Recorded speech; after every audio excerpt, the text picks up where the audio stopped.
ഇസ്ലാമിനെ മനസ്സിലാക്കിയ ഒരു ചെറുപ്പക്കാരനെ തന്റെ ജീവിതത്തിലേക്ക് ചേർത്ത് വെച്ച ആ പെൺകുട്ടി, അവര് ഇസ്ലാം പുൽകിയിട്ടില്ലാത്ത ഭർത്താവിന്റെ അമ്മയെ വളരെ നല്ല രീതിയിൽ സംരക്ഷിക്കുകയും അവർക്ക് വേണ്ടതെല്ലാം ചെയ്ത് മുന്നോട്ട് പോവുകയുമാണ്. എന്നാൽ ഒരു ശത്രുതാ മനോഭാവത്തോടുകൂടെ അവരോട് പെരുമാറുന്ന ആ സ്ത്രീ, അവര് കിടക്കണ കിടക്കയിൽ തന്നെ മലവും മൂത്രവും ഒക്കെ ആ കിടപ്പിൽ തന്നെ അങ്ങനെ ചെയ്തു പോവുകയാണ്. പിന്നീടാണ് ഈ സ്ത്രീക്ക് മനസ്സിലാകുന്നത് ഇതെന്നോടുള്ള വിരോധത്തിന്റെ ഭാഗമാണ്. പെങ്ങളെ വീട്ടിൽ ചെല്ലുമ്പോ അങ്ങനത്തെ ഒരു കുഴപ്പമില്ല, കറക്റ്റ് ടോയ്ലറ്റ് പോകുന്നുണ്ട്, കുളിക്കുന്നുണ്ട്, ഫ്രഷ് ആകുന്നുണ്ട്, ഇത് എന്നെ ബുദ്ധിമുട്ടാക്കാൻ വേണ്ടി മാത്രമാണ് ചെയ്യുന്നത് എന്നറിയുമ്പോഴും ആ സ്ത്രീ എല്ലാം സബറോടുകൂടെ ക്ഷമയോടുകൂടെ നിർവഹിക്കുന്നതിന്റെ പിന്നിലെ മനോഗതം എന്തായിരിക്കും? ആരോടും പരാതി പറയാതെ, ഭർത്താവിനോട് പോലും സങ്കടം പറയാതെ എല്ലാം ഉള്ളിലൊതുക്കി, ഇത് ബോധപൂർവം ടോയ്ലറ്റിൽ പോയി നിർവഹിക്കാൻ കഴിഞ്ഞിട്ടും, ചെയ്യാൻ പറ്റുന്നൊരു കാര്യമായിട്ടും ഇതിവിടെ നിർവഹിക്കുകയാണ് എന്നറിഞ്ഞിട്ടും അവരെ ആ ഒരു കാര്യത്തിൽ ക്ഷമാപൂർവം മുന്നോട്ട് കൊണ്ടുപോകാനുള്ള പ്രചോദനം എന്തായിരിക്കും? അവരുടെ വാചകത്തിൽ വന്ന എന്താണെന്നറിയാം, എന്തായാലും വയസ്സായ ഒരു സ്ത്രീയാണല്ലോ, അവർക്ക് അവരുടെ പ്രായത്തിൻ്റെതായ വാശിയും ബഹളമൊക്കെ ഉണ്ടാവുമല്ലോ, നമ്മളത് ചെയ്താൽ നമുക്ക് അള്ളാഹു സ്വർഗം തരാൻ വേണ്ടി തീരുമാനിച്ചത് ചിലപ്പോൾ ഇതിലൂടെയൊക്കെ ആയിരിക്കും. ഏത് കാര്യം ചെയ്യുമ്പോഴും അതിനെ ഇസ്ലാമികമായി മനസ്സിലാക്കുമ്പോൾ അത് നമുക്ക് തരുന്ന ഒരുതരം നിർവൃതിയുണ്ട്, ഒരുതരം ആശ്വാസമുണ്ട്, ഒരുതരം സംതൃപ്തിയുണ്ട്, സമാധാനമുണ്ട്, തുടർച്ചയുണ്ട്. കഴിഞ്ഞ ആഴ്ചയിലെ ഖുതുബയിൽ നമ്മൾ പറഞ്ഞത്, അനുഷ്ഠിക്കുന്ന അനുഷ്ഠാനങ്ങളിലും നിർവഹിക്കുന്ന ആരാധനകളിലും ജീവിതത്തിൽ എടുക്കുന്ന നിലപാടുകളിലും ആസ്വാദനവും സമാധാനവും സന്തോഷവും കിട്ടാനുള്ള വഴികളെക്കുറിച്ചാണ്. ആ വഴികൾ ഇന്ന് നമ്മൾ പറഞ്ഞു പൂർത്തീകരിക്കുകയാണ്. ഒന്നാമത് പറഞ്ഞിരുന്നത്, നമുക്ക് നമ്മൾ ചെയ്യുന്ന കാര്യങ്ങളൊക്കെ സംതൃപ്തിയോടും സമാധാനത്തോടും മനസ്സാന്നിധ്യത്തോടും ഒക്കെ ചെയ്യാനുള്ള വഴി എന്ന് പറയുന്ന ഒന്നാമത്തെ കാര്യം ശരിയായ അറിവ് സമ്പാദിക്കുക എന്നുള്ളതാണ്. മതത്തെക്കുറിച്ച് ശരിയായ അറിവ് സമ്പാദിക്കുമ്പോൾ നമ്മൾ എടുക്കുന്ന നിലപാടുകളിലും നമ്മുടെ അനുഷ്ഠാനങ്ങളിലും ആരാധനകളിലും ഒക്കെ നമുക്കൊരു വല്ലാത്ത തൃപ്തി കിട്ടും. എന്തൊക്കെ തന്റെ മുന്നിൽ എങ്ങനെയൊക്കെ സംഭവിച്ചാലും അയാൾക്ക് ആശ്വാസപൂർവം അതിൽ നിലനിൽക്കാൻ പറ്റും. കൊച്ചു കൊച്ചു അറിവുകളായിരിക്കും. കുഞ്ഞിനെ കാണാനില്ലാതെ വീട്ടുകാരെല്ലാവരും കൂടി ഒരു കുഞ്ഞിനെങ്ങനെ തിരയാണ്. 3 വയസ്സ് 4 വയസ്സ് പ്രായമുള്ള ഒരു കുഞ്ഞിനെങ്ങനെ തിരയാണ്. പാടത്തും പറമ്പിലൊക്കെ തിരഞ്ഞ് അവസാനം ഈ ഉമ്മ നോക്കുമ്പോ ഈ കുട്ടി കുളത്തിൽ ഇങ്ങനെ മരിച്ച് കമഴ്ന്ന് കിടക്കുന്നതാണ് കാണുന്നത്. നേരെ അവരിറങ്ങി ആ കുഞ്ഞിനെടുത്തു, വയറ്റത്ത് ഞെക്കി, വെള്ളമൊക്കെ കളഞ്ഞു, മരിച്ചു എന്ന് ഉറപ്പാണ്, ഞങ്ങോട്ട് കൊണ്ടുപോകാത്ത വിധം കാര്യം ബോധ്യമാണ്. അവളെ കാലൊക്കെ നീല നിറായിട്ടുണ്ട്, അവളുടെ ശ്വാസം നിലച്ചിട്ടുണ്ട്. എന്റേതാണെങ്കിൽ ആ കുഞ്ഞ് എന്നൊന്ന് ആലോചിച്ച് നോക്കൂ സഹോദരന്മാരെ, എന്റേതാണെങ്കിൽ ആ കുഞ്ഞ് എന്നൊന്ന് ആലോചിച്ച് നോക്കൂ. ആ സ്ത്രീ പക്ഷെ മയ്യത്തൊക്കെ കൊണ്ടുവന്ന് കഫം ചെയ്ത്, അവരെന്നെ നിസ്കരിച്ച് ഈ കുഞ്ഞിനെ എടുത്തു കൊടുത്തു. എന്നിട്ട് അവര് നമസ്കാര കുപ്പായത്തിൽ ഇരുന്ന് പ്രാർത്ഥിക്കുകയാണ്. അപ്പോഴാണ് അവരുടെ ഉമ്മ എന്നെ പേഴ്സണലായിട്ട് വിളിക്കണേ. 2 ദിവസമായി ഉസ്താദേ, എന്റെ മോള് ഒന്ന് കരഞ്ഞിട്ട് പോലുമില്ല, അവൾക്ക് എന്തോ മാനസികമായി എന്തോ ഒന്ന് സംഭവിച്ചിട്ടുണ്ട്, അപ്പൊ അവളോടൊന്ന് സംസാരിച്ച് അവൾക്കൊരു ആശ്വാസം കിട്ടണം, അവളൊന്ന് കരഞ്ഞാൽ ചിലപ്പോ ഒരു ആശ്വാസം ഉണ്ടാകുമല്ലോ. വീട്ടില് നമ്മൾ പോയി ആ സ്ത്രീയോട് സംസാരിക്കണം. അപ്പൊ പറഞ്ഞു, ഉമ്മ ആരോടോ സംസാരിക്കണത് കേട്ട് ഞാൻ ഉമ്മാന്റെ ഫോൺ നോക്കിയപ്പോ നിങ്ങളെ നമ്പറാന്ന് മനസ്സിലായി. മൗലവി, എനിക്ക് സങ്കടങ്ങളില്ലായിട്ടൊന്നുമല്ല, പക്ഷേ ഞാൻ ഖുർആൻ ഹദീസ് ലേണിംഗ് സ്കൂളിൽ നിന്ന്, പീസ് റേഡിയോയിൽ നിന്നൊക്കെ ഞാനൊരു ഹദീസ് പഠിച്ചിട്ടുണ്ട്. എന്താണ് ഹദീസ്? കുഞ്ഞിനെ നഷ്ടപ്പെടുന്ന മാതാപിതാക്കൾ ആ നഷ്ടത്തിന്റെ നേരത്ത് ഇന്നാ ലില്ലാഹി വ ഇന്നാ ഇലൈഹി റാജിഊൻ അൽഹംദുലില്ലാഹ് എന്ന് പറയുകയാണെങ്കിൽ അല്ലാഹു സുബ്ഹാനഹു വ തആല അവർക്ക് ബൈത്തുൽ ഹംദ്, സ്തുതിക്കുന്നവർക്കുള്ള പ്രത്യേക വീട് സ്വർഗത്തിൽ ഒരുക്കി വെക്കുന്നതാണ്. പരലോകം ഉണ്ട് എന്ന് എനിക്ക് ഉറപ്പാണ്. ആ ഹദീസ് സ്വഹീഹന്നല്ലേ. അപ്പൊ ഞാനത് നഷ്ടപ്പെടുത്തണ്ടെന്ന് വിചാരിച്ചിട്ടാണ്. എന്തായാലും എന്റെ കുഞ്ഞിനെ കൊണ്ട് പരലോകത്താണ് എനിക്ക് ഉപകാരമെന്ന് റബ്ബ് തീരുമാനിച്ചിട്ടുണ്ടെങ്കിൽ ഞാൻ എന്തിനാണ് നഷ്ടപ്പെടുത്തുന്നതെന്നാണ്. അതാണ് ഞാൻ പറഞ്ഞത്. നമ്മള് മതത്തിന്റെ കൊച്ചു കൊച്ചു അറിവുകളായിരിക്കും നമ്മളിങ്ങനെ മെമ്പറിലും ഖുർആൻ ഹദീസ് ലേണിംഗ് സ്കൂളിലും പ്രഭാഷണ പരിപാടികളിലൊക്കെ ഇരുന്ന് ഇങ്ങനെ കേൾക്കുന്ന അറിവുകളായിരിക്കും.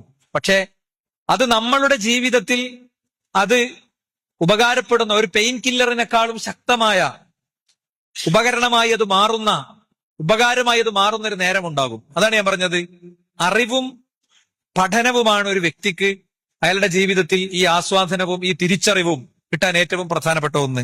ഖുർആൻ അത് കൃത്യമായി പറഞ്ഞു. ഞാനിവിടെ ഓതി വെച്ച ആയത്ത് അതാണ്, ഇന്നമാ യഖ്ശല്ലാഹു മിൻ ഇബാദിഹിൽ ഉലമാ. നിശ്ചയമായും അള്ളാഹുവിനെ ഭയപ്പെടുന്നത് അള്ളാഹുവിനെ കുറിച്ച് പഠിക്കുന്നവരാണ്. അള്ളാഹുവിനെ കുറിച്ച് പഠിക്കണവർക്ക് അള്ളാഹുവിനോടൊരു ഭയമുണ്ടാകും. ആ ഭയം പാമ്പിനെ പേടിക്കണ പോലെയോ പട്ടിനെ പേടിക്കണ പോലെയോ അല്ല. എനിക്ക് ഇത്ര ഇങ്ങനെയൊക്കെ ചെയ്തെന്ന് എന്റെ റബ്ബ് എന്നുള്ള അങ്ങേറ്റത്തെ ഒരു കടപ്പാട്. നമ്മളെ ജീവിതത്തിൽ ഏതെങ്കിലും ഒരു പ്രത്യേക ഘട്ടത്തിൽ ഒരാൾ സഹായിച്ചാൽ അയാൾക്ക് വേണ്ടി എന്തും ചെയ്യും നമ്മൾ, അല്ലെ? അയാൾക്ക് വേണ്ടി എന്തും ചെയ്യാൻ റെഡിയാകും. ഒരു മാവിന്റെ ചോട്ടിൽ ഇങ്ങനെ ഒരാൾ നിൽക്കുകയാണ്, അപ്പൊ വേറെ ആളോട് അങ്ങനെ പോയി അയാളുടെ നൃത്തം കണ്ടപ്പോ അയാൾക്ക് മനസ്സിലായി നൃത്തം അത്ര നല്ല ആൾക്കല്ല ഈ സമയത്ത്. അയാളെ ആ മനുഷ്യനെ, ആ മുസ്ലിമായ മനുഷ്യനെ ബൈക്കിലേക്ക് കയറ്റിയിട്ട് അയാളെ കടയിൽ കൊണ്ടുപോയിട്ട് ഇരുത്തി. എന്താ എനക്കെന്തോ ഒരു പ്രശ്നം ഉണ്ടല്ലോ, എന്താ എന്റെ വിഷയം എന്ന് വെച്ചപ്പോ ഇയാളാണ്ട് കരഞ്ഞു. അരിന്ന് കയറെടുത്തു. ഇതുകൊണ്ട് അവസാനിപ്പിക്കേണ്ട ആളാണ് ഞാനെന്ന് പറഞ്ഞു. ഈ ആശ്വസിപ്പിച്ച മനുഷ്യന്റെ കിഡ്നി പോയപ്പോ ഇവിടുന്ന് മഞ്ചേരിയിൽ നിന്ന് കോട്ടക്കക്ക് പോണ വഴിയിലുള്ള എനിക്ക് വളരെ വ്യക്തിപരമായ ബന്ധമുള്ള ഒരു വീട്ടിലെ കാര്യമാണ് ഞാൻ പറയുന്നത്. ഈ മനുഷ്യന്റെ കിഡ്നി പോയപ്പോ അയാള് പുത്തനാശയക്കാരനാണെന്ന് പറഞ്ഞ അയാളുടെ കുടുംബം മുഴുവൻ ബഹിഷ്കരിച്ചപ്പോ ഈ ആശാരിയായ മനുഷ്യൻ കയറി വന്നു. എന്നിട്ട് പറഞ്ഞു, ഞാൻ കൊടുക്കാം മൂപ്പർക്ക് കിഡ്നി, ഞാൻ കൊടുത്തോളാം മൂപ്പർക്ക് കിഡ്നി. എനിക്ക് ജീവിതം തന്ന ആളാണ് മൂപ്പര്. മനസ്സിലായില്ലേ? എനിക്ക് ജീവിതം തന്ന ആളാണ് മൂപ്പര്. അത്രേ ഉള്ളൂ. ഞാൻ പറയുന്നത്, നമ്മളെ സംബന്ധിച്ചിടത്തോളം നമ്മൾ എടുക്കുന്ന നിലപാടുകൾ, അള്ളാഹുവിനെ ബോധ്യപ്പെട്ടെടുക്കുന്ന നിലപാടുകൾ, അല്ലെ? ആ നിലപാടുകൾക്ക് വലിയ സമ്മാനങ്ങൾ ഉണ്ടാകുന്നുള്ള കാര്യത്തിൽ യാതൊരു സംശയമല്ല. അറിവ് വർദ്ധിക്കുമ്പോ മനുഷ്യൻ എന്താണ് സംഭവിക്കുക എന്ന് റസൂലുള്ള പഠിപ്പിക്കുന്നുണ്ട്. ലൗ തഅലമൂന മാ അലം, എനിക്കറിയണതൊക്കെ നിങ്ങൾക്ക് അറിയുമായിരുന്നെങ്കിൽ ലളഹത്തും ഖലീല, നിങ്ങൾ കുറച്ചു മാത്രമേ ചിരിക്കുള്ളായിരുന്നു. വല ബക്കൈത്തും കസീറ, നിങ്ങൾ ധാരാളം കരയുമായിരുന്നു. വലമ്മ തലദ്ദതും ബിന്നിസാഇ അലൽ ഫുറുഷ് വലഖറജ്തും ഇല സുഉദാതി തജ്അറൂന ഇലല്ലാഹ്, നിങ്ങൾ ബെഡ്റൂമിൽ നിങ്ങളുടെ ഇണകളോടൊപ്പം ഇങ്ങനെ സ്വസ്ഥതയിൽ മയങ്ങുകയല്ല ചെയ്യുക. നിങ്ങൾ ആളൊഴിഞ്ഞ ഇടങ്ങളിലേക്ക് ഓടിക്കയറി നിങ്ങളുടെ രക്ഷിതാവിനോട് ഉച്ചത്തിൽ നിലവിളിച്ച് മാപ്പപേക്ഷിക്കുന്ന അവസ്ഥയായിരിക്കും ഉണ്ടാവുക എന്ന് റസൂലുള്ളാഹി സ്വല്ലല്ലാഹു അലൈഹി വസല്ലമ തങ്ങൾ നമ്മളെ പഠിപ്പിക്കുകയാണ്. അപ്പോ മതപരമായ തത്വങ്ങളും നിയമങ്ങളും ശരികളും ശരിയാം വിധം പഠിച്ച് ഉൾക്കൊണ്ട് പോകുമ്പോ നമ്മളെ നെഞ്ചത്ത് കൈവച്ചിങ്ങനെ, അല്ലെ, നിസ്കരിക്കുമ്പോ ആ നിസ്കാരത്തിന് വല്ലാത്തൊരു സുഖം കിട്ടും. ആ നിസ്കാരത്തിൽ ഓരോ അദ്കാറുകളുടെയും അർത്ഥവും ആശയവും ഒക്കെ അറിഞ്ഞുകൊണ്ട് മനസ്സിലാക്കി അത് നിർവഹിക്കാൻ പറ്റുമ്പോ. ഇബ്നുൽ ഖയ്യിം റഹിമഹുല്ലാഹ് പറഞ്ഞു, ഫകുല്ലമാ കാനൽ അബ്ദു ബില്ലാഹി അറഫ കാന ലഹു അഹബ്ബ വഇലൈഹി അഖറബ വലിഇബാദതിഹി അലദ്ദ. മനുഷ്യൻ അള്ളാഹുവിനെ കുറിച്ചുള്ള അറിവുണ്ടാകുമ്പോ അവൻ അള്ളാഹുവിനെ കൂടുതൽ അറിയും.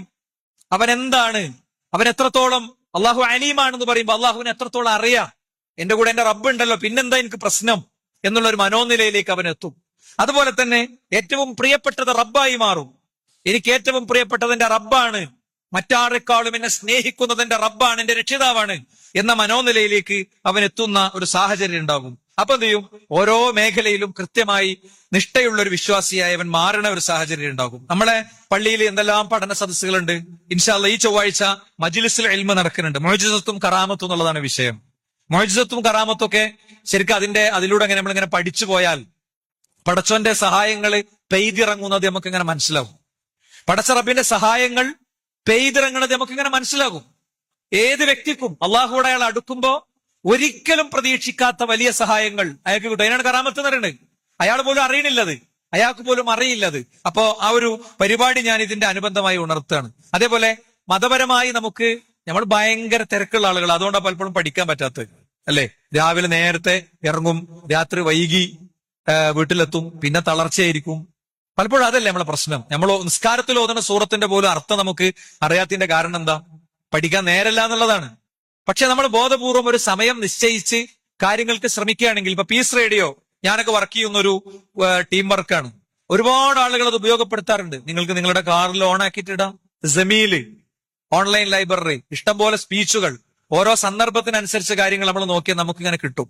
അത് നിങ്ങൾക്ക് 1.5 വേണമെങ്കിൽ അങ്ങനെ കേൾക്കാം, 2x വേണമെങ്കിൽ അങ്ങനെ കേൾക്കാം. നിങ്ങളെ സൗകര്യത്തിനനുസരിച്ച് നിങ്ങൾക്ക് കേൾക്കാം. അവിടെ ബുക്ക് മാർക്ക് ചെയ്യാം. പിന്നെ നിങ്ങൾക്ക് വേണമെങ്കിൽ റിമൈൻഡർ സെറ്റ് ചെയ്യാം. നിങ്ങളുടെ സമയത്തിനനുസരിച്ച് കാര്യങ്ങൾ നിർവഹിക്കാൻ പറ്റും. അതുകൊണ്ട് സഹോദരന്മാരെ, എത്ര തിരക്കുള്ള വ്യക്തിക്കും ദീന് ലളിതമായി പഠിക്കാനുള്ള സൗകര്യങ്ങളും സംവിധാനങ്ങളും ഇന്നുണ്ട്. അത് നമ്മൾ ഉപയോഗിക്കുമ്പോൾ ഇന്നത്തെ ഒരു മനോനില ആകൂല. അപ്പൊ നിങ്ങൾ ആലോചിക്കും, ഇപ്പോൾ നമ്മൾ കറണ്ട് ഇല്ലാത്ത സമയത്ത് നല്ല ചൂടുണ്ടായിരുന്നു, ഇനി കുറച്ചും കൂടി കഴിയുമ്പോ പതുക്കെ അതിങ്ങനെ തണുക്കുമ്പോ ഒരു എസിന്റെ സുഖം കിട്ടും. ഈ എ സി എന്താണെന്ന് അറിയാത്ത ഒരാളെ നമ്മൾ എ സി കുറിച്ച് എങ്ങനെ ഉണ്ടാവും? നിങ്ങൾ എന്താ മനുഷ്യ പറയണു? മൊത്തം ജനലും വാതിലൊന്നും ഇല്ലാത്ത ബിൽഡിംഗിക്ക് ഞാൻ വരികയെന്ന് ചോദിക്കുക. ശരിക്കും ദീന് അതിന്റെ യഥാർത്ഥ സ്രോതസ് അറിഞ്ഞ് അത് സ്വീകരിച്ച് നിലപാടാക്കി പോകുമ്പോ നമ്മുടെ മനസ്സിന് വല്ലാത്തൊരു തണുപ്പായിരിക്കും, ഒരു വല്ലാത്ത ധൈര്യമായിരിക്കും. നമ്മളെന്ന വ്യക്തി സമൂഹത്തിന് കൂടുതൽ ഉപകാരപ്പെടും. നമ്മൾ എടുക്കുന്ന തൊഴിൽ മുതൽ എല്ലായിടത്തും നമ്മൾക്ക് പടച്ചോനെ പേടിയുണ്ടാവും. പടച്ചോനെ, ഇത് ഞാൻ വൃത്തിക്ക് ചെയ്തിട്ടില്ലെങ്കിൽ ഞാൻ ഇടങ്ങറാകുമല്ലോ എന്നുള്ളൊരു മാനസിക, ഒരു ചില്ലി കാശ് വാങ്ങുമ്പോ അതിൽ നമ്മൾ കാര്യം നോക്കും. എനിക്ക് ഓർമ്മയുണ്ട്, ഈ കോവിഡ് കാലത്ത് ഒരു കുടുംബത്തെ സഹായിക്കാൻ വേണ്ടി ഒരാൾക്ക് ഒരു വോയിസ് അയച്ചു. ഇങ്ങനെ ഒരു വളരെ പ്രയാസപ്പെടുന്ന ഒരു കുടുംബമുണ്ട്, അവരുടെ അടുത്തേക്ക് ഒരിക്കലും സാമൂഹ്യ പ്രവർത്തകരൊന്നും ചെല്ലൂല, കാരണം അങ്ങനത്തെ ഒരു അന്തരീക്ഷമാണ്, അവരുടെ ബാക്ക്ഗ്രൗണ്ട് ഒക്കെ അങ്ങനത്തെ എന്നൊക്കെ പറഞ്ഞ് വോയിസ് അയച്ചപ്പോ വളരെ സമ്പന്നനായ ഒരു മനുഷ്യൻ വളരെ വലിയൊരു പൈസ അയച്ചു കേട്ടോ. പൈസ വന്നപ്പോ അത്ര എമൗണ്ട് വേണ്ടെന്ന് പറഞ്ഞപ്പോ അയാളുടെ ഉത്തരം എന്താണെന്നറിയോ? അയാള് ജീവിതത്തിൽ എപ്പോഴോ ഹലാലല്ലാത്ത രീതിയിൽ സമ്പാദിച്ചൊരു കാലം മൂപ്പർക്കുണ്ട്. ഹലാലല്ലാത്ത രീതിയിൽ സമ്പാദിച്ചൊരു കാലമുണ്ട്. അപ്പൊ ഈ ഹലാലല്ലാത്ത രീതിയിൽ സമ്പാദിച്ച പണം ഇനി എന്ത് ചെയ്യണം എന്ന് വലിയൊരു സ്കോളറോട് ചോദിച്ചപ്പോ, സൗദി അറേബ്യയിലെ വലിയൊരു സ്കോളറോട് ചോദിച്ചപ്പോ അയാൾ പറഞ്ഞു, നിങ്ങളുടെ സമ്പാദ്യത്തിൽ ഹറാമും ഹലാലും വേർതിരിച്ചിട്ട് നിങ്ങൾക്ക് ഹറാമാണെന്ന് തോന്നുന്ന ആ സമ്പാദ്യം ഒരു അക്കൗണ്ടിൽ ആക്കുക, അത് വേഗം കൊടുത്തു തീർക്കുക. കച്ചവടത്തിലാണല്ലോ, പണമിടപാടാണ്, അതിന്റെ അർഹരിക്ക് ഓരോരുത്തർക്കും കൊണ്ടേ കൊടുക്കാൻ നിങ്ങൾക്ക് പറ്റൂല. അപ്പോഴാണ് എന്ത് ചെയ്യണത്?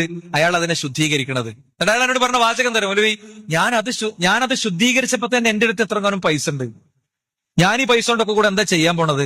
ഈ നിലയിലേക്ക്, ഈ മാനസികാവസ്ഥയിലേക്ക് എത്തണമെങ്കിൽ അതിന് പടച്ചോന്റെ ഒരു തൗഫീഖ് വേണം. എന്നാലും നമ്മൾ ടൈറ്റ് ആകുന്നില്ല, നമ്മൾ കുടുംബമൊന്നുമില്ല. ഹലാലായ സമ്പാദ്യം കൊണ്ട് ജീവിക്കുമ്പോ തന്നെ ആശ്വസിച്ചും ആസ്വദിച്ചും ജീവിക്കാൻ നമുക്ക് പറ്റും. കാരണം അതിനൊരു വല്ലാത്ത ബർക്കത്ത് ഉണ്ടാകും, അതിന് വല്ലാത്തൊരു റഹ്മത്ത് ഉണ്ടാകും. ഇനി സഹോദരന്മാരെ, രണ്ടാമത്തെ കാര്യം എന്താ അറിയോ? നമ്മള് നിഷ്ഠയുള്ള ആളുകളായി ആരാധനകൾ, അനുഷ്ഠാനങ്ങളൊക്കെ അതിന്റെ ആസ്വാദനത്തോടെ നിസ്കരിക്കുമ്പോ, നോമ്പ് നോൽക്കുമ്പോ, ഖുർആൻ ഓതുമ്പോ ഒക്കെ അതിന്റെ ഒരു ആസ്വാദനം, അതിന് നിശ്ചയിച്ചൊരു ഭംഗി കിട്ടാനുള്ള രണ്ടാമത്തെ കാര്യം എന്ന് പറയുന്നത് കഠിനാധ്വാനമാണ്. ഇത് ഞാൻ ജസ്റ്റ് ഒന്ന് പറഞ്ഞു വെച്ചിരുന്നു. എന്താ കഠിനാധ്വാനം എന്ന് പറഞ്ഞാൽ? ഇപ്പൊ ഞാൻ ഒരു ഉദാഹരണം പറയാം. നമസ്കാരങ്ങളൊക്കെ ജമാഅത്തായിട്ട് നിർവഹിക്കാനാണ് അള്ളാഹുവിന്റെ റസൂൽ സല്ലല്ലാഹു അലൈഹി വസല്ലം പഠിപ്പിച്ചത്. ഇന്നത്തെ സാഹചര്യത്തിൽ നമുക്ക് ജമാഅത്തായി നിസ്കരിക്കണമെന്ന് തീരുമാനിക്കുന്ന ഒരു വ്യക്തിക്ക് നിസ്കരിക്കാൻ ബുദ്ധിമുട്ടില്ല. ഒന്ന്, അയാൾ യാത്രക്കാരനാണെങ്കിൽ അയാൾക്ക് ജംഇന്റെ അവസ്ഥയോ അല്ലെങ്കിൽ ഖസ്റിന്റെ അവസ്ഥയോ ഉണ്ട്. ജംഇ യാത്രയുമായി ബന്ധപ്പെട്ടതേ അല്ല, അല്ലെ? ജംഇ യാത്രയുമായി ബന്ധപ്പെട്ടതേ അല്ല.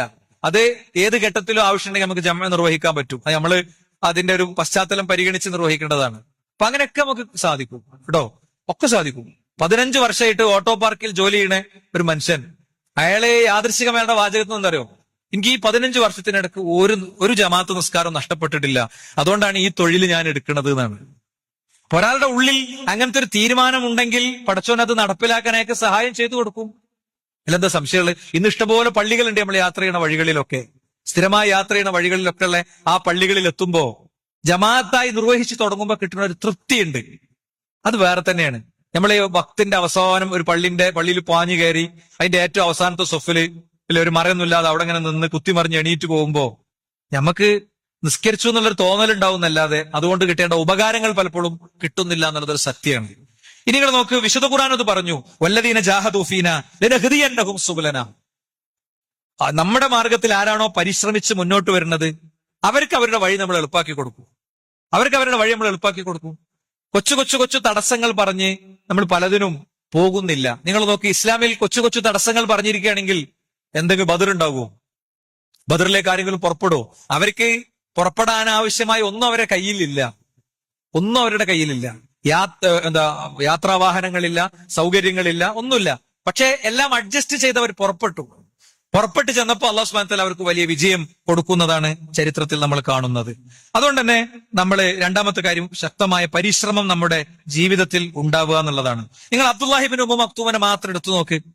അബ്ദുല്ലാഹിബ്നു ഉമ്മ മക്തൂം കാഴ്ച പരിമിതനായ ഒരു വ്യക്തിയാണ്. നമ്മൾ പൊതുവെ കാഴ്ച പരിമിതരെയും ഭിന്നശേഷിക്കാരെയൊക്കെ മാറ്റി നിർത്തലാണ്, അല്ലെ? ഒരു കാഴ്ച പരിമിതന് നമ്മൾ ഓഫീസിൽ ജോലി കൊടുക്കുവോ? നമ്മൾ ഓഫീസിലെ ഒരു കാഴ്ച പരിമിതിന് നമ്മൾ ജോലി കൊടുക്കുവോ? ഇന്നലെ ഒരു ഉമ്മ എനിക്ക് വോയിസ് അയച്ചിരുന്നു, മോനെ ആരും എവിടെയും സംസാരിക്കാൻ കഴിയൂല, മോനെ ആരും മൊലവ് എവിടെയും ജോലി കൊടുക്കണില്ല, ഭയങ്കര പ്രയാസത്തിലാണ്, ബുദ്ധിമുട്ടിലാണെന്നൊക്കെ പറഞ്ഞിട്ട്. നിങ്ങൾക്ക് ആർക്കെങ്കിലും ജോലി എടുക്കാൻ പറ്റുമെങ്കിൽ പറയും, ആളെ ഞാൻ ചൂണ്ടിക്കാണിച്ചു തരും. ഞാൻ പറയുന്നത് ഇങ്ങനെയൊക്കെയുള്ള ആളുകളുണ്ട്. പക്ഷെ പ്രവാചകൻ സല്ലല്ലാഹു അലൈഹി വസല്ലം ഭിന്നശേഷിക്കാരെ കൊണ്ട് ചെയ്തത് എന്താ? അബ്ദുല്ലാഹിബ്നു ഉമ്മ മക്തൂം റളിയല്ലാഹു അൻഹു എത്ര ആവേശത്തോടെയാണ് ഇസ്ലാമിൽ ഓരോ കാര്യത്തിലും പങ്കെടുത്തത്, എത്ര ആവേശത്തിലാണ് പങ്കെടുത്ത്. നോക്കൂ നിങ്ങൾ, ഇസ്ലാമിന്റെ ആദ്യകാലത്ത് തന്നെ അത് ഇസ്ലാം സ്വീകരിച്ചു. ഇസ്ലാമിന്റെ ആദ്യകാലത്ത് ഇസ്ലാം സ്വീകരിക്കണേ കുറച്ച് കഷ്ടപ്പാടുണ്ട്. ഇസ്ലാമിന്റെ ആദ്യകാലത്ത് ഇസ്ലാം സ്വീകരിച്ച മുഴുവൻ ആളുകളെയും ദ്രോഹിച്ചിട്ടുണ്ട്. ആ ദ്രോഹങ്ങൾക്കിടയിലും അദ്ദേഹം ഇസ്ലാം സ്വീകരിച്ചു. ഖുർആൻ പഠിക്കുകയും പഠിപ്പിക്കുകയും ചെയ്തു. മുഅദ്ദിനായിരുന്നു അദ്ദേഹം. അദ്ദേഹം ഒരിക്കൽ നബിന്റെ അടുത്ത് വന്ന് ചോദിക്കുന്നുണ്ട്, നിങ്ങൾക്കൊക്കെ അറിയുന്ന ചരിത്രമാണ്, നബിയെ എനിക്ക് പള്ളിയിൽ വരാൻ വലൈസലി ഖായിദുൻ യഖൂദുനി ഇലൽ മസ്ജിദ്, എന്നെ പള്ളിയിലേക്ക് കൂട്ടാൻ ആരുമില്ലട്ടോ. അതേപോലെ തന്നെ ഞാൻ വരുന്ന വഴിയിൽ ഞാൻ മരത്തിലൊക്കെ മുട്ടി വീഴുകയാണ്, തേളും പാമ്പൊക്കെ ഉള്ള വഴികളിലൂടെയാണ് വരുന്നത്, ഞാൻ എന്ത് ചെയ്യണം? റസൂലുള്ളാഹി സ്വല്ലല്ലാഹു അലൈഹി വസല്ലം അദ്ദേഹത്തിനോട് അനുകൂലമായി പ്രതികരിച്ചു. നിങ്ങൾ വീട്ടിൽ നിന്ന് നിസ്കരിച്ച കുഴപ്പമില്ല എന്നുള്ള നിലക്ക് അനുകൂലമായി പ്രതികരിച്ചു. അത് കഴിഞ്ഞ് റസൂലുള്ളാഹിക്ക് വഹി വരികയാണ്. വഹി വരുമ്പോ പ്രവാചകൻ സ്വല്ലല്ലാഹു അലൈഹി വസല്ലം തങ്ങൾ അദ്ദേഹത്തോട് ചോദിക്കുക, അതസ്മഉ നിദാ, നിങ്ങൾ ബാങ്ക് കേൾക്കലുണ്ടോ? ഉണ്ട് നബി, നിങ്ങൾ വരണം. അദ്ദേഹം ചോദിച്ചു, നിങ്ങൾ എന്ത് മനുഷ്യനാ, ഇത്രയും ബുദ്ധിമുട്ടുള്ള എന്നോട് വരാനാണോ പറയണെന്ന് ചോദിച്ചോ? എനിക്കും നിങ്ങൾക്ക് അതിൽ പാടുണ്ട്, നമുക്ക് വണ്ടിയുണ്ട്, സൗകര്യമുണ്ട്, പള്ളി അടുത്തുണ്ട്. എന്നാലും പലപ്പോഴും പള്ളിയിലേക്കും ജമാഅത്തിലേക്കും എത്തിപ്പെടാത്തവർ നമ്മുടെ കൂട്ടത്തിലുണ്ട്. അതൊരു മുഖ്യ വിഷയമേ അല്ല.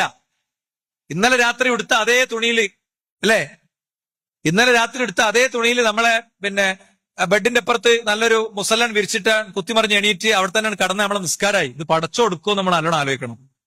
ഇത് പടച്ചോ സ്വീകരിക്കുമോ നമ്മൾ നല്ലോണം ആലോചിക്കണം. അദ്ദേഹം എന്താ ചെയ്തത്? പിന്നെ ആ പള്ളിയിൽ ഒന്നാമത്തെ ബാങ്ക് കൊടുത്തിരുന്ന ആൾ അദ്ദേഹമാണെന്നാണ്. ആളുകളെ വിളിച്ചുണർത്തുന്ന ബാങ്കുണ്ട്, ആ ബാങ്ക് കൊടുത്തിരുന്നത് അദ്ദേഹമാണെന്നാണ്. റമദാനിലാണെങ്കിൽ ബിലാലിന്റെ ബാങ്ക് കേൾക്കുമ്പോൾ നിങ്ങൾ അത്താഴം കഴിക്കുക, ഉമ്മ മക്തൂമിന്റെ ബാങ്ക് കേൾക്കുമ്പോൾ നിങ്ങൾ അത്താഴം നിർത്തുക എന്ന് റസൂലുള്ളാഹി സ്വല്ലല്ലാഹു അലൈഹി വസല്ലം പഠിപ്പിച്ചു. മാത്രല്ല, ഈ വ്യക്തിയെ പ്രവാചകൻ 13 തവണ പ്രവാചകൻ ഉണ്ടായിരിക്കെ പ്രവാചകൻ പുറത്തുപോയ സമയത്ത് മദീനയുടെ ഭരണപരമായ ഉത്തരവാദിത്തങ്ങൾ അദ്ദേഹത്തിന് കൊടുത്തിട്ടുണ്ടെന്നാണ്. ഭരണപരമായ ഉത്തരവാദിത്തങ്ങൾ അദ്ദേഹം നിർവഹിച്ചിട്ടുണ്ട്. ജിഹാദിൽ പങ്കെടുക്കാൻ ആഗ്രഹിച്ചു. റസൂലുള്ളാഹിയുടെ കാലത്ത് അദ്ദേഹത്തിന് അനുവാദം കിട്ടിയില്ല, കാഴ്ച പരിമിതനായതുകൊണ്ട്. ഖാദിസിയ യുദ്ധത്തിൽ പിന്നീട് പങ്കെടുത്ത് രക്തസാക്ഷിത്വം വരിച്ചു എന്നാണ് ചരിത്രത്തിൽ കാണാൻ പറ്റുക, അല്ലെ? അപ്പൊ ഞാൻ പറയാൻ ശ്രമിക്കുന്നത്, നമുക്കെന്താ ആസ്വാദനത്തിലേക്കും നിർവൃതിയിലേക്കും എത്താൻ പറ്റാത്ത? അതിനെ പൂർണ്ണമായി ഏറ്റെടുക്കാത്ത എന്താ? ചെറിയ ചെറിയ റിസ്കുകളൊക്കെ എടുക്കേണ്ടി വരും. നമുക്ക് എല്ലാ ദിവസവും 2 പേജ് ഖുർആൻ ഓതണമെങ്കിൽ, എല്ലാ വക്തും കൃത്യമായി നിസ്കരിക്കണമെങ്കിൽ, നിസ്കാരത്തിന്റെ മുമ്പും ശേഷമുള്ള റവാത്തിബ് സുന്നത്തുകൾ 12 റക്അത്ത് നിസ്കരിക്കുന്ന വ്യക്തിക്ക് സ്വർഗത്തിലൊരു വീടുണ്ട് എന്നാണ്. ഇത്ര വലിയ പണിയുണ്ടോ? സുബഹിന്റെ മുമ്പ് 2 റക്അത്ത് നിസ്കരിക്കാന്, ളുഹറിന്റെ മുമ്പ് 4 റക്അത്ത് നിസ്കരിക്കാന്, അല്ലെ? മഗ്രിബിന്റെ ശേഷമുള്ള, ഇശാഇന്റെ ശേഷമുള്ള നിസ്കാരങ്ങളൊക്കെ നിർവഹിക്കാൻ 2 റക്അത്ത് നിസ്കരിക്കാൻ എത്ര സമയം വേണം? അതിലേക്ക് നമ്മൾ എത്താത്തത് എന്തുകൊണ്ടാ? അതിനൊരു വ്യക്തമായ പ്ലാൻ ഉണ്ടാക്കി നമ്മൾ അതിനെ സമീപിക്കണില്ല. അതിനെ ഒരു വ്യക്തമായ പ്ലാൻ ഉണ്ടാക്കി സമീപിച്ച് ഇതിലൂടെ ജീവിച്ചു പോകുമ്പോൾ, ഞാൻ പറഞ്ഞ ഒരു 42 ദിവസം നമ്മൾ സാധാരണ പറയാം. ഒരു കാര്യം ശീലമായി മാറണമെങ്കിൽ ഒരേ ടൈമിലും ഒരേ കൃത്യതയിലും ഒരേ ലെവലിലും ഒരു 42 ദിവസങ്ങൾ തുടർച്ചയായിട്ട് ചെയ്താൽ സ്വാഭാവികമായിട്ടും അത് പിന്നെ നിങ്ങളെ ബയോളജിക്കൽ ക്ലോക്ക് നിങ്ങളെ റിമൈൻഡ് ചെയ്യും, നിങ്ങളെ മനസ്സുകളത് ഓർമ്മിപ്പിക്കും. എല്ലാ ദിവസവും സുബഹി കഴിഞ്ഞിട്ട് നിങ്ങൾക്ക് ഒരു കൃത്യ ഷെഡ്യൂൾ ഉണ്ട്. എന്താ ഷെഡ്യൂള്? സുബഹി കഴിഞ്ഞതിന്റെ ശേഷം ഒരാൾ പള്ളിയിൽ ഇരിക്കുകയാണ്, തുലൂഴ് വരെ ഇരിക്കുകയാണ്, ഉദയം വരെ ഇരിക്കുന്ന ഒരാൾക്ക് അള്ളാഹുവിന്റെ റസൂൽ സ്വല്ലല്ലാഹു അലൈഹി വസല്ലം പറഞ്ഞ പ്രതിഫലം എന്താ? അവിടെ ഇരുന്ന് ദിക്റൊക്കെ ചൊല്ലി ഇരുന്ന ഹജ്ജിന്റെയും ഉംറന്റെയും കൂലുണ്ട് എന്നാണ്. അപ്പൊ ചില ആളുകൾക്ക് തോന്നുന്നത് ദൈക്കൂല പെട്ടെന്ന്, എന്താ ഇയാൾ പറയുന്നത്, വെറുതെ എന്തെങ്കിലുമൊക്കെ വിളിച്ചു പറയാ, അല്ലെ? പടച്ചോൻ റഹ്മാനും റഹീമാണ് സഹോദരന്മാരെ. എല്ലാ ആളുകൾക്കും ഒരേപോലെ ഇബാദത്ത് എടുക്കാനും അമല് ചെയ്യാനും എന്നുള്ള മനോഗതങ്ങളൊന്നും ഉണ്ടാവില്ല. അതുകൊണ്ട് ഇങ്ങനത്തെ കുറെ മനുഷ്യന്മാര് ചിന്തിക്കുന്ന റസൂലുള്ളാഹിക്ക് അറിയണോണ്ട് തന്നെ, പടച്ചോനെ അറിയണോണ്ട് തന്നെ 3 വട്ടം നബി ആവർത്തിച്ച് പറഞ്ഞു, പൂർണ്ണമായ പ്രതിഫലം എന്ന്.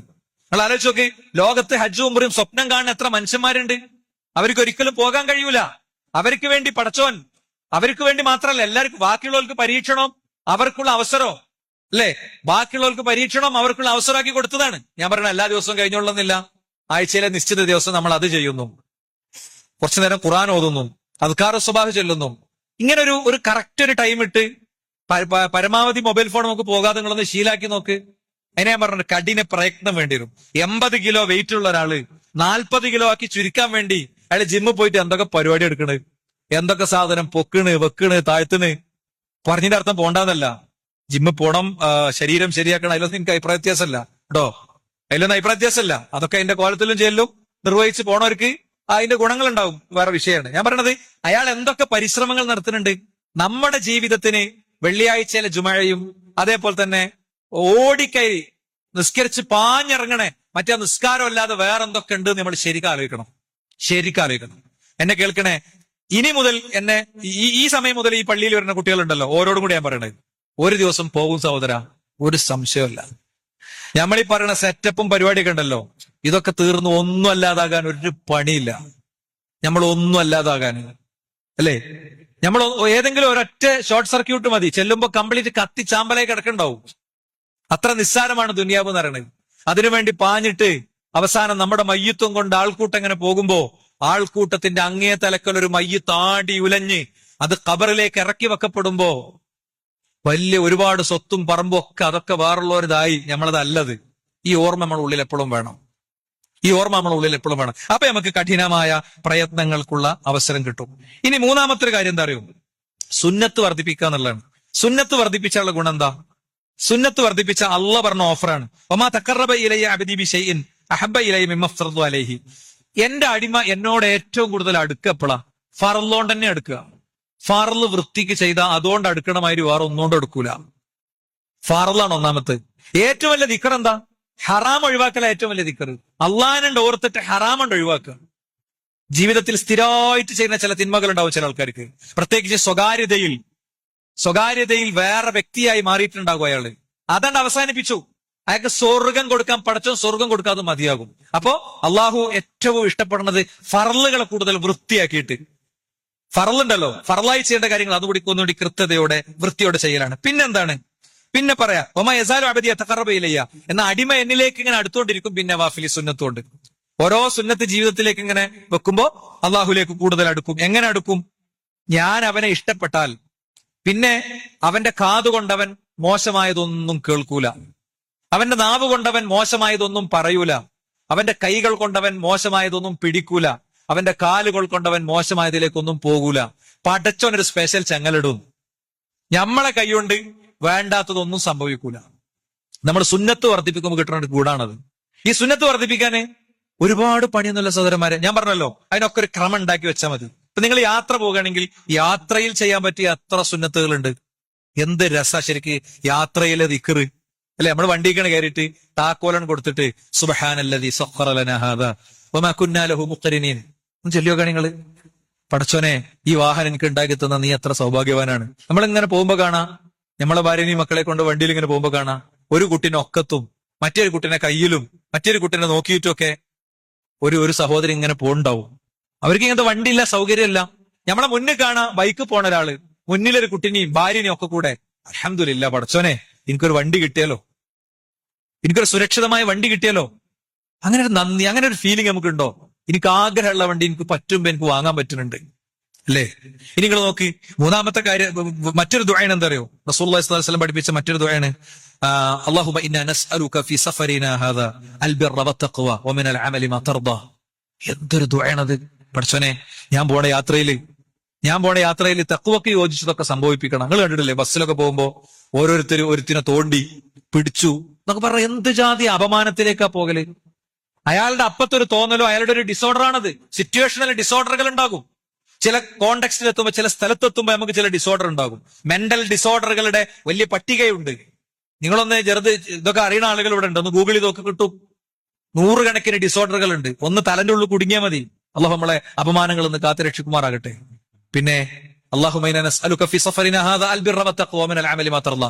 പിന്നെ അല്ലാഹുമ്മ ഹവ്വിന അലൈനാ സഫറനാ. പടച്ചോനെ, യാത്ര എളുപ്പാക്കിക്കൊണ്ടാ. ഒരു മരം വീണാ മതി, നടക്കുവോ? ഒരു നല്ല ബ്ലോക്ക് കിട്ടിയാൽ മതി. പിന്നെ യാത്രാദൂരം ചുരുക്കിക്കൊണ്ടാ. വീട്ടിലേക്കും കുടുംബത്തിലേക്കും നീ സന്തോഷപൂർവ്വം മടങ്ങുന്ന അവസ്ഥ കൊണ്ടാ. ബഹളമുണ്ടാക്കാത്ത ഒരു ആംബുലൻസ്, സൈറൺ മുഴക്കാത്ത ഒരു ആംബുലൻസ്, അതിൽ ഞാൻ തിരിച്ചു കയറി വരുന്ന ഒരു അവസ്ഥ എനിക്ക് നീ തരല്ലേ എന്നൊക്കെയാണ് ദിക്റിന്റെ അർത്ഥം. എന്ത് രസണ ദിക്ർ! പക്ഷെ അതെന്തുകൊണ്ടാ? അത് നമ്മളൊരു ശീലമാക്കി. അത് ആസ്വദിക്കാൻ പറ്റാത്ത എന്തുകൊണ്ടാ? അത് ആസ്വദിക്കാൻ പറ്റാത്തത് അങ്ങനെ ഒരു നീയത്തോടു കൂടെ ചെയ്യാത്തത് കൊണ്ടാണ് കേട്ടോ. അങ്ങനെ ഒരു നീയത്തോടു കൂടെ ചെയ്യാത്തത് കൊണ്ടാണ്. അപ്പൊ അതാണ് മൂന്നാമത്തെ കാര്യം. നാലാമത്തെ കാര്യം എന്താ അറിയോ? തിന്മ തടയലാണ്. തിന്മല്ലാത്ത ജീവിതം വേണം. തിന്മയുള്ള ജീവിതം, ഞാൻ അതൊന്ന് ഡീറ്റെയിൽ ആയി പറയണില്ല, മറ്റൊരു സമയത്ത് വിശദമായി പറയാം. എന്താണ് പിന്നെ വഹബിനും മുനബ്ബഹ് അദ്ദേഹം പറയാം, യജിദു ലദ്ദത ത്വാഅതി മൻ യഅസി. ഒരുപാട് മോശമായ കാര്യങ്ങൾ സ്വകാര്യ ജീവിതത്തിലൊക്കെ ഉള്ള വ്യക്തികൾക്ക്, അധർമ്മങ്ങൾ ചെയ്യുന്ന വ്യക്തികൾക്ക് ആരാധനയുടെ ആസ്വാദനം കിട്ടുമെന്ന് ചോദിച്ചപ്പോ ഇല്ല, കിട്ടൂല എന്ന് മാത്രമല്ല, വലാമൻ ഹമ്മ ബിമഅസിയത്തിൻ, മോശം കാര്യങ്ങൾ മനസ്സിൽ വിചാരിച്ച് നടക്കണോനും കിട്ടൂല. അയാൾ വ്യഭിചരിക്കുന്നുണ്ടാവില്ല, പക്ഷേ ഒരു പെണ്ണയാളുടെ മനസ്സിൽ കയറി കൂടിയിട്ടുണ്ടാവും, ശൈത്താൻ ഇട്ടുകൊടുത്തിട്ടുണ്ടാവും. അവൾ തിരിച്ചൊക്കെ മനസ്സിലിങ്ങനെ വിചാരിച്ച് നടക്കുന്നുണ്ടാവും. ചാൻസ് കിട്ടിയാൽ അത് നടക്കണമെന്ന് വിചാരിക്കുന്നുണ്ടാകും, അല്ലേ? അവനും ആരാധനയിൽ ലദ്ദത്ത് കിട്ടൂല, ആരാധനന്റെ ആസ്വാദനം കിട്ടൂല. തിന്മ ജീവിതത്തിൽ ഉണ്ടാകുമ്പോ എന്താണോ പടച്ചോൻ ആരാധനക്ക് നിശ്ചയിച്ച ആസ്വാദനം അത് കിട്ടാത്ത സാഹചര്യമായിരിക്കും ഉണ്ടാകുക.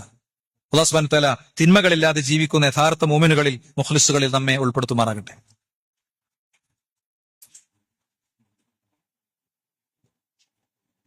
അൽഹംദുലില്ലാഹ് വസ്സലാത്തു വസ്സലാമു അലാ റസൂലില്ലാഹ് വഅലാ ആലിഹി വസ്ഹബിഹി അജ്മഈൻ, അമ്മാ ബഅദ്. സൃഷ്ടാവും സംരക്ഷകനുമായ റബ്ബിന്റെ വിധിവിലക്കുകൾ ജീവിതത്തിലുടനീളം പാലിക്കണേ എന്ന് ഒരിക്കൽ കൂടി ഉണർത്തുകയാണ്, ഉത്ബോധിപ്പിക്കുകയാണ്. സഹോദരന്മാരെ, ഈ ആരാധനകളിൽ ആസ്വാദനം കിട്ടാനുള്ള മറ്റൊരു വഴി, ചെയ്യണ കാര്യം കൊണ്ട് നമുക്ക് കിട്ടണ നേട്ടം ആലോചിച്ചാൽ മതി. ചെയ്യുന്ന കാര്യം കൊണ്ട് നമുക്ക് കിട്ടുന്ന നേട്ടം ആലോചിച്ചാൽ എളുപ്പമാണ്. അപ്പൊ എന്ത് ചെയ്യും? സ്വാഭാവികമായിട്ടും നമുക്ക് വലിയ രീതിയിൽ ഇടപെടാൻ പറ്റും. ഇപ്പൊ ഞാൻ കഴിഞ്ഞ ആഴ്ച ഞങ്ങളെ നാട്ടിലെ പള്ളിയുമായി ബന്ധപ്പെട്ട ഒരു കാര്യം നിങ്ങളുടെ ശ്രദ്ധയിൽപ്പെടുത്തിയിരുന്നു. അതുകൂടി പറയാനുള്ളത് കൊണ്ട് ഈ വിഷയം തന്നെ ഉദാഹരണമായിട്ട് എടുക്കാം. ഇപ്പൊ എന്താണ്, ഒരു പള്ളി ഉണ്ടാക്കുന്ന വ്യക്തിക്ക് അള്ളാഹു കൊടുക്കുന്ന പ്രതിഫലം എന്താ?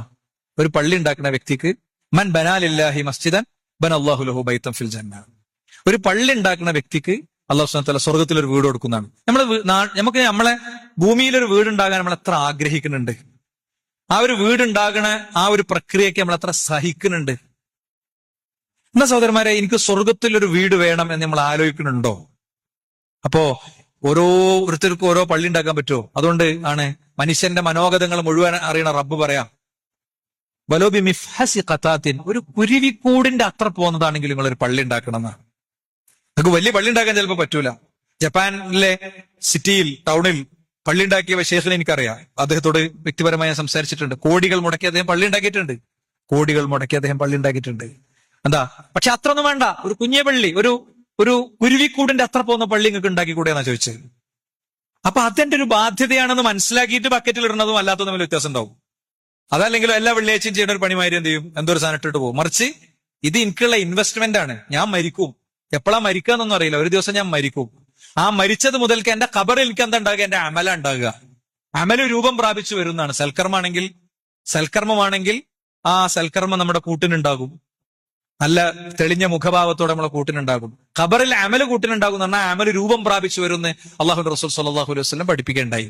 അതുകൊണ്ട് സ്വതക്കകൾ നമ്മൾ എന്ത് കൊടുക്കുമ്പോഴും ഒരു നാണയത്തൊട്ട് നമ്മുടെ മുന്നിൽ ഇങ്ങനെ കൈനീട്ടി നിൽക്കുന്ന ആ പെൺകുട്ടിക്ക് കാറിന്റെ ചില്ല് താത്തിയിട്ട് ഒരു 5 റുപ്യന്റെ കോയിൻ ഇട്ട് കൊടുക്കുമ്പോ അതിലൂടെ കിട്ടുന്ന നേട്ടം അറിഞ്ഞിടുന്നതും അല്ലാത്തതും തമ്മിൽ വലിയ വ്യത്യാസമുണ്ട്. എന്താ, തുത്തുഫിയോ ഗളബർ റബ്ബി, എന്റെ പടച്ചോൻ എന്നോടുള്ള കോപങ്ങൾ ഒടുങ്ങാനാണ് ഈ കൊടുക്കുന്നത്. രഹസ്യമായി ചെയ്യുന്ന സദഖ പ്രത്യേകിച്ചും അള്ളാഹുവിന്റെ കോപത്തെ ഇല്ലാതാക്കുന്നതാണ് എന്ന് പഠിപ്പിച്ചു. മാത്രല്ല, ദാവോ മർലാക്കും ബി സദഖ, നിങ്ങൾ നിങ്ങളുടെ രോഗികളെ സദഖ കൊണ്ട് ചികിത്സിക്കൂ എന്ന് റിപ്പോർട്ട് ചെയ്യപ്പെട്ട സംഗതികൾ കാണാൻ പറ്റും. പണ്ഡിതന്മാരെ രേഖപ്പെടുത്തിയ വാചകങ്ങളും കാണാൻ പറ്റും. മഹാനായ ഇമാം അഹ്മദ് ബിൻ ഹംബൽ റഹിമഹുല്ലാന്റെ അടുത്ത് ഒരാൾ പോയിട്ട് അയാളുടെ ശരീരത്തിലെ മുറിയെക്കുറിച്ച് പറഞ്ഞു. മാറുന്നില്ല. അദ്ദേഹം പറഞ്ഞു, നിങ്ങള് വെള്ളമില്ലാത്തൊരു സ്ഥലത്ത് കിണറുത്തി കൊടുക്കുന്നതാണ്, സദഖ കൊടുക്കുന്നതാണ്. മനസ്സിലായില്ലേ? രോഗശമനത്തിന്റെ വഴിയായി പഠിപ്പിച്ചത്. അതുപോലെ തന്നെ ഒരാൾ കൊടുക്കുമ്പോ ആ കൊടുക്കുന്ന വ്യക്തിക്ക് വേണ്ടി രാവിലെയും വൈകുന്നേരം പ്രാർത്ഥിക്കാൻ മലക്കുകൾ വരുന്നുണ്ട് എന്നാണ്. കൊടുക്കുന്നവർക്ക് വേണ്ടി പ്രാർത്ഥിക്കാനും കൊടുക്കാത്തവർക്ക് വേണ്ടി എതിരെ പ്രാർത്ഥിക്കാനും. അപ്പൊ നമ്മളൊരു 5 രൂപന്റെ കോയിന് കൊണ്ട് ഇടുമ്പോൾ പോലും ഇത്തരം മാനസികാവസ്ഥകൾ നമ്മുടെ ഉള്ളിൽ യഥാർത്ഥത്തിൽ വർക്കാകണം. അതുകൊണ്ട് തന്നെ ഞാൻ ഇന്ന് നിങ്ങളടുത്ത് സാമ്പത്തികമായി സഹായം ചോദിക്കുന്ന കാര്യം ഒരു ജാരിയായ പുണ്യാണ്. ജാരിയായ പുണ്യം എന്ന് പറഞ്ഞാൽ നമ്മളെ ഖബറിലേക്ക് ഉള്ളതാണ്. നമ്മൾ മരിച്ചാലും നൂറ്റാണ്ടുകളോളം നമ്മൾ ഖബറിൽ കിടന്നാലും കിട്ടുന്ന ഒരു ഓഹരിയെ കുറിച്ചാണ്. പള്ളിക്കാണ്, മദ്രസക്കാണ്, ഖുർആൻ പഠന കേന്ദ്രത്തിനാണ്, അതേപോലെ കൊച്ചുകുട്ടികളെ പഠിപ്പിക്കുന്ന ദീന് പഠിപ്പിക്കുന്ന സംരംഭങ്ങൾക്കാണ്, സാമൂഹ്യക്ഷേമ പ്രവർത്തനങ്ങളുടെ ക്രോഡീകരണം നടക്കുന്ന ഒരു സ്പേസിനാണ്. ഞങ്ങൾ വളരെ ബോധപൂർവ്വം എടുത്തൊരു സ്റ്റെപ്പ് ഒരു ഘട്ടം വരെ എത്തി. അത് പൂർത്തിയായിട്ട് അടുത്തതിലേക്ക് പോയാൽ മതി എന്നാണ് തീരുമാനിച്ചത്. ഒരു 10-250 ആളുള്ള ഒരു കൊച്ചു പള്ളി. വേറെ എവിടെയും കേരളത്തിൽ ഒരു പള്ളിയിൽ നിന്നും കളക്ഷൻ എടുത്തിട്ടില്ല. ഞങ്ങളോട് അത്ര കൃത്യമായിട്ട് പറയാണ്. ആ പള്ളിയിൽ നിന്ന് ആ പള്ളിയിലെ ഖുതുബ സാമൂഹ്യ മാധ്യമങ്ങളിലൂടെ കേൾക്കുന്ന ആളുകളോടും കൂടി ചോദിച്ചിട്ടാണ്. ഖുതുബ കേൾക്കും, സ്വാഭാവികമായിട്ടും സാമ്പത്തിക തരും. അങ്ങനെയാണ് നമ്മൾ പള്ളിന്റെ കൺസ്ട്രക്ഷൻ പൂർണ്ണമായി തീർത്തത്. ഈ ആഴ്ച ഇപ്പൊ ഞാൻ ഇവിടെയാണ് ഖുത്ബ പറയണത്, അതുകൊണ്ടാണ് ഇവിടെ പറയണത്, അല്ലെങ്കിൽ ഇവിടെയും പറയില്ല കേട്ടോ, അല്ലെങ്കിൽ ഇവിടെയും പറയില്ല. കൃത്യമായി നിങ്ങളൊക്കെ തരുന്ന പണം വിനിയോഗിക്കപ്പെടും. എല്ലാ ആഴ്ചയും വിദ്യാർത്ഥികൾക്ക് വേണ്ടി ഒരു 20 മുതൽ 50 വരെ കുട്ടികൾക്ക് വേണ്ടിയുള്ള മതപഠന സംരംഭം, 8ാം ക്ലാസ് മുതൽ ഡിഗ്രി വരെയുള്ള കുട്ടികൾക്ക് വേണ്ടിയുള്ള മതപഠന സംരംഭം അവിടെ നടക്കുന്നുണ്ട്. കൃത്യമായ സക്കാത്ത് സെല്ലുണ്ട്, 250 ആൾ പങ്കെടുക്കുന്ന ജുമായുണ്ട്. അതോടൊപ്പം തന്നെ ഒരു 1.5 സഫ് ഏകദേശം എല്ലാ വക്തിനും ആളുകൾ വരുന്ന ഒരു പള്ളിയാണ്. ഭയങ്കര ഡൗൺ ഒന്നും അല്ലെങ്കിലും അങ്ങനെ പള്ളിയിലേക്കായി വന്ന് ജമാഅത്തിൽ പങ്കെടുക്കണ ആളുകളുള്ള ഒരു പള്ളിയാണ്. അതോടൊപ്പം ഖുർആൻ ഹദീസ് ലേണിംഗ് സ്കൂൾ ഒരു 20 മുതൽ 50 വരെ ആളുകൾ പങ്കെടുക്കണേ ഖുർആൻ ഹദീസ് ലേണിംഗ് സ്കൂൾ ഉണ്ട്. അങ്ങനെ ഏറ്റവും സജീവമായി നിലനിൽക്കുന്ന ഒരിടമാണ്. അവിടുത്തെ ആളുകൾക്കൊക്കെ തരാവുന്നതിന്റെ പരമാവധി തന്നിട്ടുണ്ട്. അതുകൊണ്ട് നിങ്ങളുടെയൊക്കെ അർഹതപ്പെട്ട ഒരു ഓഹരി, നമ്മുടെ ഖബറിലേക്കുള്ള ഒരു ഓഹരി എന്നുള്ള നെയ്യത്തോടു കൂടെ തന്നെ ആ സംരംഭത്തോട് എല്ലാവരും സഹകരിക്കണം. QR കോഡ് താഴെയുണ്ട്. ഇനി ഒരു 3-4 മാസം കൊണ്ട് തന്നു തീർക്കുന്ന രീതിയിലുള്ള ഓഫറുകളാണെങ്കിലും നമുക്ക് സ്വീകരിക്കാം. ഞങ്ങൾ മദ്രസന്റെ പണി ഞങ്ങൾ ഒട്ടും തുടങ്ങിയിട്ടില്ല, തറന്റെ കല്ലുപോലും ഇട്ടിട്ടില്ല. അതിലേക്ക് കൂടിയുള്ള കളക്ഷനാണ് നമ്മൾ എടുക്കുന്നത്. ഓരോ ഘട്ടം ഘട്ടമായി പൂർത്തീകരിച്ചു പോകുന്ന രീതിയാണ് ഞങ്ങൾ സ്വീകരിച്ചു വരുന്നത് എന്നതുകൂടി ഈ ഘട്ടത്തിൽ നിങ്ങളെ ഓർമ്മപ്പെടുത്തുകയാണ്.